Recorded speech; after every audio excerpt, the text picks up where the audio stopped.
안녕하세요. 정재엽입니다. 오늘은 며칠 전에 6월 평가원 시험이 있었어요. 그 시험에 대해서 고3 친구들과 고3 학부모님들은 굉장히 이제 반응이 뜨거워요. 이 내용을 2학년 학부모님들과 아이들도 얼른 알고 방향성을 잘 설정하는 게 중요할 것 같습니다. 그래서 6월 평가원 시험에 대한 얘기를 많이 할 거고요. 그 다음에 여름방학 일정 소개드리고 내려가겠습니다. 네. 그래서 일단 총평을 빠르게 말씀드리면 저희 여기 앞부분은 제 브로셔에 담겨 있지가 않습니다. 자유롭게 사진 찍으셔도 괜찮고요. 네, 일단 총평을 하자면 수능이 22년도 그 이전으로 회귀를 할 것 같습니다. 그래서 어떤 부분에서 이런 말씀을 드리는 거냐면 저희가 23년 6월에 혹시 뭐 첫째가 있으셨거나 하면은 기억을 하실 건데요. 교육 당국에서 이제 뭐 소위 킬러 문항이 어떤 것들이 있다라고 하면서 문건을 내놓습니다. 거기에는 실제로 출제되었던 수학 문항들, 사실 다른 과목들 문항도 있었는데요. 그 문항들을 나열을 해놓고 이 문항은 왜 부적절하냐, 이 문항은 뭐 이래서 부적절하다라는 이유까지 달아가지고 그것을 이제 내놓았고 평가원은 그걸 신경 쓸 수밖에 없는 입장이죠. 그래서 어떤 일이 일어났냐면은 소위 말해서 킬러 문항을 아예 배제해 버려라 라는 뭐 오더가 떨어진 거죠. 그래서 수능에서 실제로 킬러 문항, 그러니까 여기서 말하는 킬러 문항은 굉장히 수학적인 내용들이 복합적으로 많이 들어가 있고 요소들이 많고 해가지고 학습을 굉장히 이제 타이트하게 완성도 있게 한 친구가 아니라면은 사실 풀어낼 수가 없는 종류의 문항들, 그런 문항들을 수능에서 배제하는 움직임이 일어났었고요.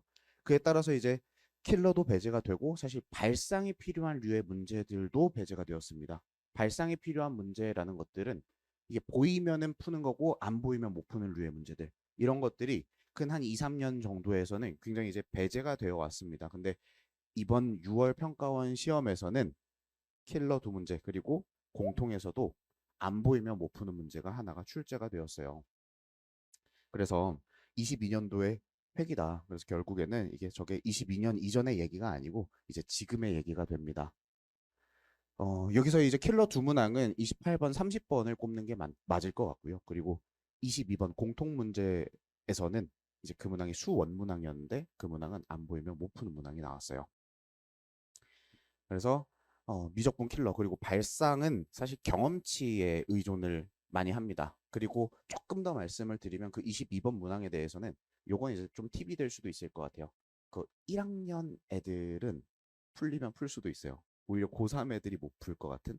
왜냐면은 1학년에서는 이제 문제 풀 때 쓰이는 어떤 뭐 스킬들이나 뭐 어떤 요소들이 있는데 이제 2학년, 3학년 올라가면서 자연스럽게 안 쓰게 되는 것들이 있거든요. 근데 그 요소를 섞어서 냈더라고요. 자취의 방정식입니다. 아이들 얘기하면은 도형의 방정식 단어 공부하면서 항상 이제 걸리적거리는 게 자취의 방정식인데 그 내용을 섞어서 냈어요. 그래서 평가원에서 머리를 잘 쓴 거죠. 이게 난도가 아주 높진 않은데 이제 뭐 안 보이면 못 푸는 문제, 뭐 1학년 요소를 섞어버리면 어떨까 이런 식으로 접근을 한 게 아닐까 싶어요.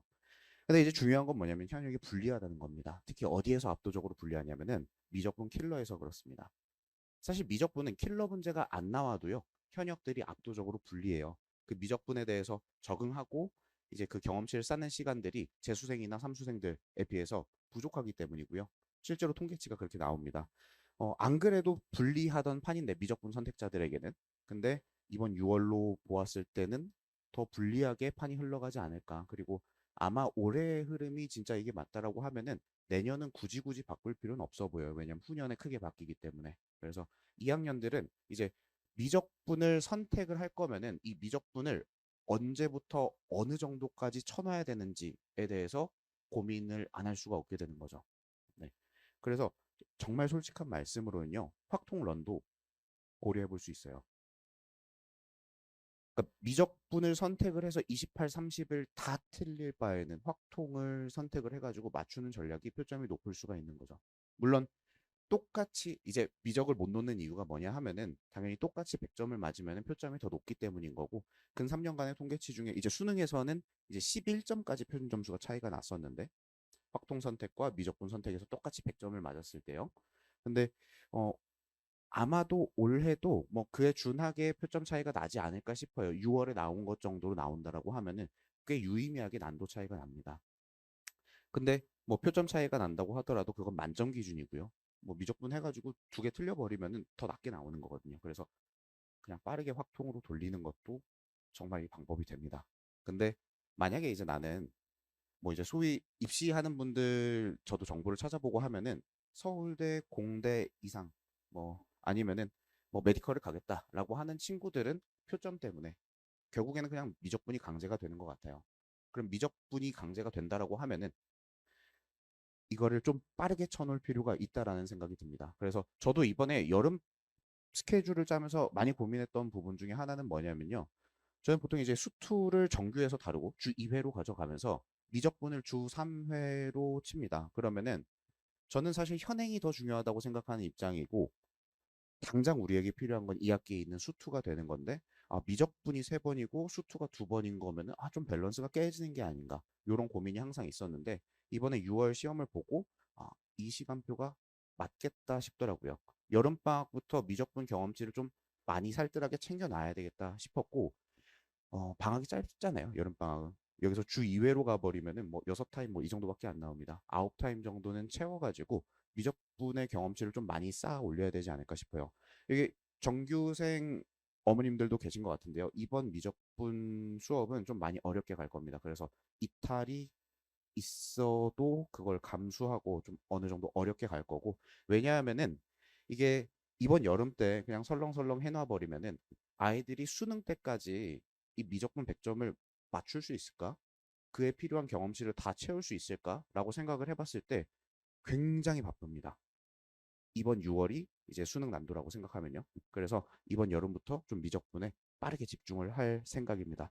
표준 점수 때문에 빠른 미적 대비를 선택하는 게 좋겠다. 네. 그래서 여름방학 목표를 보여드릴 건데요. 미적분과 수투 나눠서 좀 보여드릴 겁니다. 미적분 같은 경우에는 현역 수능에서 100점을 뽑을 정도의 템포는 가져갈 겁니다.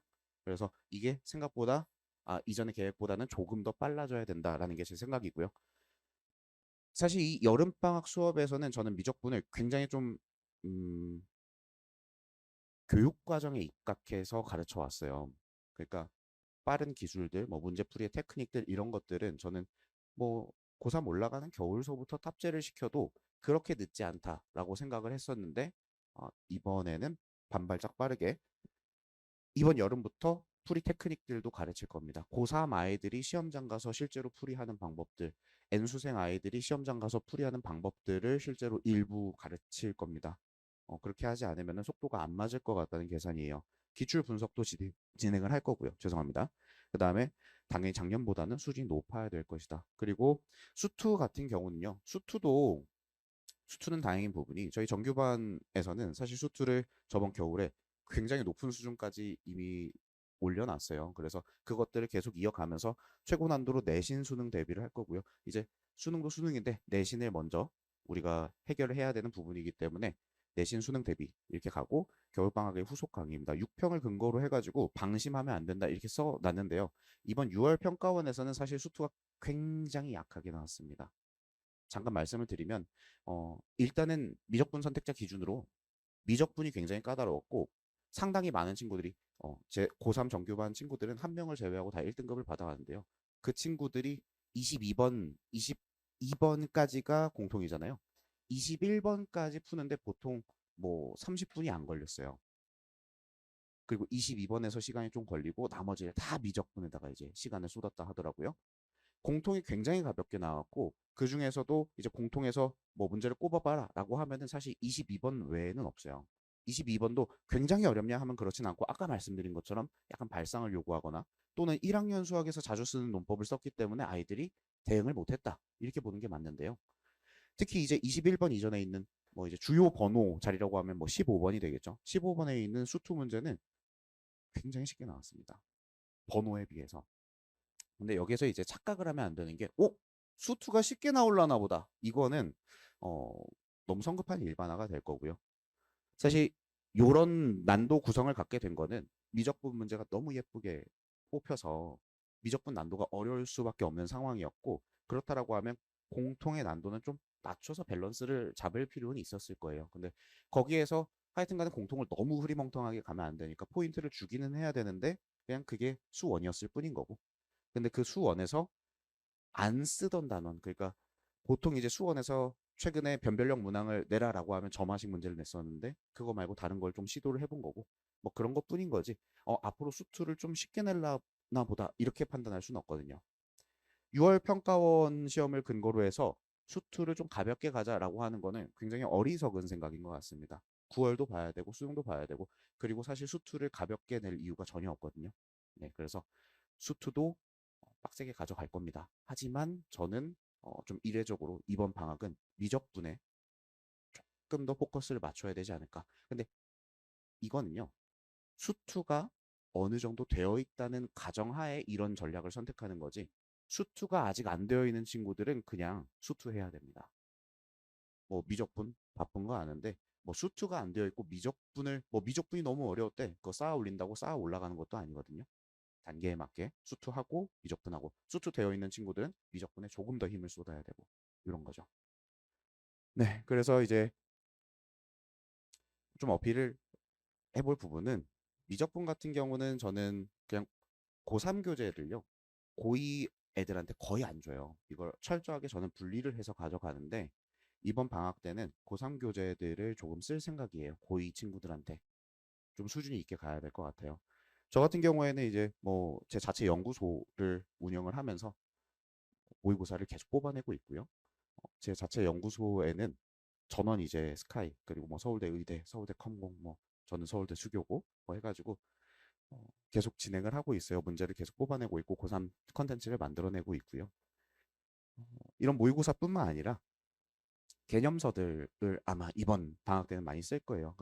이 개념서라는 거는 그냥 교과서에 있는 수준 이런 것들이 아니고요. 아이들이 뭐 엔제 뭐 이런 건 많이 푸는데 개념서 퀄리티 있는 개념서를 많이 접해볼 기회는 없는 것 같아요. 그래서 뭐 이제 극한에 대해서 어떻게 이해할 것이냐 이런 것들을 저는 굉장히 제 머릿속에 있는 모든 내용들을 책으로 구현을 하려고 노력을 하는 편이어서 이런 교재들을 뭐 이제 실제로 쓰는 거고 사실 뭐 여기 밑에 있는 내용들 이런 것들은 이번에 15번에 뭐 그대로 적중해서 나온 내용이기도 하고요. 그래서 이런 고3의 컨텐츠들을 고2 친구들한테 빠르게 빠르게 줘서 이 친구들 경험치를 빨리빨리 먹여야 될 것 같다는 생각이에요. 그래서 네, 이런 교재들을 쓸 거고요. 시간표는 다음과 같습니다. 여기서부터는 저희 브로셔에 다 있는 내용이기 때문에 조금 편하게 보셔도 될 것 같습니다. 시간표는 월수금 오전 시간을 쓸 겁니다. 미적분 쓰고요. 그 다음에 2시부터 5시까지 클리닉이 있는데 네, 클리닉 시간을 꼭 확보를 해주십시오. 어, 사실 2학년쯤 되면은 이런 실수 하시는 분들 거의 없는데 1학년 때는 왜 학부모님들도 그렇고 아이들도 그렇고 욕심이 많아가지고 막 다 테트리스 해서 넣어 놓잖아요. 근데 그렇게 하면 안 된다는 거는 아마 이제쯤은 다 아실 것 같고요. 클리닉 시간은 꼭 필요합니다. 이 시간은 여기가 제가 쓰는 강의실인데 여기서 수업을 하고 밥 먹고 오면은 여기서 그냥 그대로 아이들 다 공부합니다. 네, 정숙을 유지한 상태로 공부를 할 거고 저 상주에 있고 질문 조교 선생님들이 이 귀퉁이마다 이렇게 선생님들이 앉아 계셔가지고 질문 처리할 거고요. 이 시간이 꼭 필요한 이유는 이번에는 미적분이랑 수투를 굉장히 짧은 시간 내에 타이트하게 밀어 넣어야 되기 때문에요. 이거 소화하는 시간이 없으면은 수업을 들은 효과가 매우 적거나 없을 겁니다. 그래서 이 시간은 최대한 확보를 해주시고요. 특강반은 학교에 관계없이 들을 수 있습니다. 사실 이 수업은 고3 아이들도 듣기도 해요. 작년에도 그랬고. 뭐 학년, 학교 구분 없이 들을 수 있는데 저희 정규반 같은 경우에는 중동 2학년 학생들만 들을 수 있다는 점. 저희 하이퍼 같은 경우는 월금 되어 있고요. MD반 월토 되어 있는데 하이퍼반은 입반 테스트가 필요합니다. MD반은 입반 테스트 없이 입반이 가능합니다. 그래서 미적 심화 특강에서는 풀이 기술과 기출 분석까지 진행을 할 거고 계속 강조드리는 부분은 현역 친구들이 재수생들과 싸워서 이기려면 뭐 미적분 선택을 해서 100점을 맞으려면은 작년보다는 조금 뭐 반발짝 정도는 빠르게 미적분을 시작을 해야 되는 상황이 펼쳐질 것 같습니다. 그리고 제 생각에는 6월 평가원을 이렇게 낸 다음에 갑자기 9월에는 사실 이거 조금 무리였던 것 같아 다시 돌릴게 이렇게 한 발 뺄 것 같진 않거든요. 그렇게 할 거였으면은 굳이 이 시점에 6월을 세게 낼 필요는 없었어요. 왜냐면 내후년에 바뀌는데 뭐 그렇잖아요. 그래서 아마 바뀔 것 같아요. 아마 미적분은 어렵게 나오는 게 맞을 것 같습니다. 네, 그래서 뭐 시간표는 저희가 서면으로 읽어보시면 될 것 같으니까 이 정도 내용 그리고 단 하나 좀 기억해 주실 거는 확통론도 고려를 해보십시오. 저는 미적분 선택을 하지만 많은 친구들이 지금 현역이나 뭐 재수생도 마찬가지예요. 많은 친구들이 이제 와서 확통으로 돌리는 경우도 있어요. 미적에서 28번 나 맞출 자신이 없어. 뭐 이렇게 되면은 그럴 거면 확통해서 100점을 맞추는 게 낫지 않나? 이렇기도 하거든요. 그러니까 그에 앞서서 이제 고민하셔야 되는 거는 목표 대학입니다. 사실 목표 대학이 뭐 연고대 라인 뭐 또는 그 아래 괜찮아. 나는 꼭 의대 갈 필요 없어. 나는 꼭 서울대 갈 필요는 없어. 라고 한다면은 확통 선택은 꽤나 좋은 옵션으로 보입니다. 네, 현실적으로 한번 접근을 해보시길 바라고요. 나는 욕심이 있어. 미적분 할 거야. 라고 하면은 이번 방학 때부터 좀 빡세게 준비를 시켜주시는 게 좋지 않을까 싶습니다. 네, 저는 여기서 마치겠습니다. 감사합니다.